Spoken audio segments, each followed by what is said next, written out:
ലോകത്തിലെ ആശങ്ക പടർത്തി ഈ പശ്ചിമേഷ്യയിൽ സംഘർഷം മൂർച്ഛിക്കുന്നുവെന്ന വിവരമാണ് ലഭിക്കുന്നത്. ഹോർമൂസ് കടലിടുക്ക് അവർ ഗതാഗതം തടസ്സപ്പെടുത്തുമോ എന്ന് നമുക്കറിയില്ല. പക്ഷേ ഇന്ത്യയൊക്കെ വലിയ ആശങ്കയിലാണ് എന്നാണ് നമുക്ക് ലഭിക്കുന്ന വിവരം. SKN, പശ്ചിമേഷ്യ വീണ്ടും കൂടുതൽ രൂക്ഷമായ സംഘർഷത്തിലേക്ക് നീങ്ങുകയാണ്. എന്നുമാത്രമല്ല, ഇറാനിൽ നിന്ന് ഇസ്രായേലിലേക്കും ഇസ്രായേലിൽ നിന്ന് ഇറാനിലേക്കും മിസൈൽ വർഷം തന്നെയാണ് നടന്നുകൊണ്ടിരിക്കുന്നത്.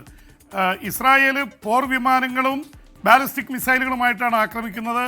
അതിൽ ടെഹ്റാൻ്റെ ഹൃദയഭാഗം മുഴുവൻ വലിയ ആക്രമണത്തിലാണ്. അവിടുത്തെ എവിൻ പ്രസൻ എന്ന് പറയുന്ന ഒരുപക്ഷെ നൊട്ടോറിയസ് ആയിട്ട് അറിയപ്പെടുന്നതാണ്. അവിടെ ഒരുപാട് പേരെ ഈ വനിതാ പ്രക്ഷോഭകാലത്ത് തൂക്കിക്കൊന്നതാണ്. അത്ര നൊട്ടോറിയസ് ആയിട്ടുള്ള പ്രസിന് നേരെ, ജയിലിന് നേരെ ആക്രമണമുണ്ടായി. 6 വ്യോമ താവളങ്ങൾ ആക്രമിച്ചു ഇറാൻ്റെ. ഒപ്പം തന്നെ ഇറാൻ്റെ ആണവ കേന്ദ്രമായിട്ടുള്ള ഫോർദോ വീണ്ടും ആക്രമിച്ചിരിക്കുന്നു. ആദ്യ ദിവസം തന്നെ ഫോർദോ ആക്രമിച്ചതാണ് ഇസ്രായേൽ സേന.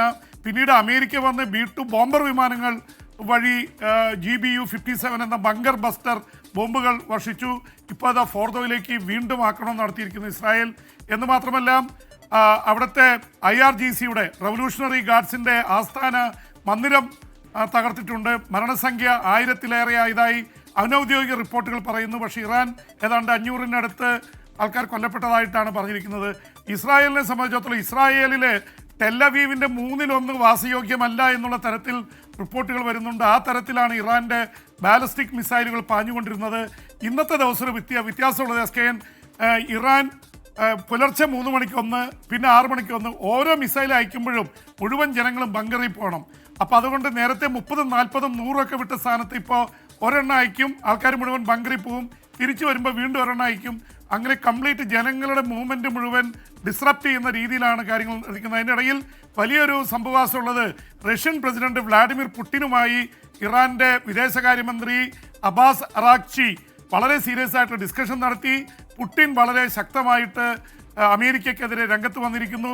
അതിനിടയിൽ പ്രചരിക്കുന്നത് വേണ്ടി വന്നാൽ ഇറാന് അണ്വായുധം കൊടുക്കാൻ റഷ്യ മടിക്കില്ല എന്നുള്ള തരത്തിൽ. കാരണം റഷ്യക്ക് തള്ളിപ്പറയാൻ പറ്റില്ല, ഷഹേദ് ഡ്രോണുകൾ ഉക്രൈൻ യുദ്ധത്തിൽ കൊടുത്ത ഇറാനാണ്. ഒപ്പം തന്നെ സിറിയയിലെ അമേരിക്കൻ താവളത്തിലേക്ക് വലിയ ആക്രമണം നടന്നിരിക്കുന്നു. ഇറാൻ നേരിട്ടല്ല, ഇറാൻ്റെ സായുധ സംഘടന സിറിയയിൽ നിന്ന് തന്നെ നടത്തിയ ആക്രമണമാണ്. വലിയ സംഭവിച്ചിട്ടുണ്ടെന്ന് അറിയുന്നു. സിറിയയാണ് ഇപ്പോൾ ലക്ഷ്യം വെച്ചിരിക്കുന്നത്. നേരത്തെ ഇറാഖും ബഹ്റൈനും അമേരിക്കൻ താവളങ്ങൾ ആക്രമിക്കുമെന്നാണ് പറഞ്ഞിരുന്നത്. എന്ന് മാത്രമല്ല, സിറിയയിലെ തലസ്ഥാനമായ ഡമാസ്കസിലെ ഗ്രീക്ക് ഓർത്തഡോക്സിൻ്റെ പള്ളി ചാവേർ ആക്രമണം നടന്നു. അത് ഇറാൻ്റെ പേരിൽ തന്നെയാണ്. അവിടെ 22 പേർ കൊല്ലപ്പെട്ടിട്ടുണ്ട്. അങ്ങനെ അമേരിക്കൻ താവളങ്ങൾക്ക് നേരെയുള്ള ആക്രമണം ആരംഭിച്ചിട്ടുണ്ട്.